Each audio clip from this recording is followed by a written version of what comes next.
Alors la question qui va m'intéresser maintenant est la suivante. Imaginons que le premier bénéficiaire désigné dans la clause type soit donc mon conjoint, comme on l'a vu, et que le souscripteur assuré décède. Le conjoint doit accepter ou ne pas accepter les capitaux que le souscripteur assuré souhaitait lui donner. Il faut qu'il prenne une décision.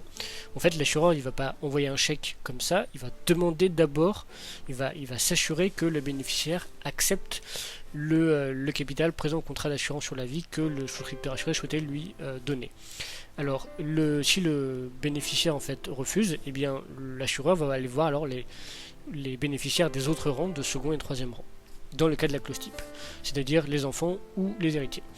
Si maintenant, qu'est-ce qui se passe si maintenant le conjoint, dans notre cas, a connaissance qu'il va bénéficier d'un contrat d'assurance sur la vie, mais que, apprenant cette bonne nouvelle, celui-ci décède d'une crise cardiaque, par exemple. En tout cas, qu'est-ce qui se passe s'il n'a pas le temps d'accepter ou de refuser? Eh bien, le juge a décidé que, dans ce cas, l'assureur devait se tourner vers les bénéficiaires des autres rangs. Ce ne sont pas les enfants ou les héritiers du bénéficiaire qui n'a pas eu le temps de donner son acceptation, ce sont les personnes désignées dans les autres rangs de la clause bénéficiaire qui viendront percevoir le capital de l'assurance vie si le premier bénéficiaire n'a pas pu donner son autorisation avant son décès.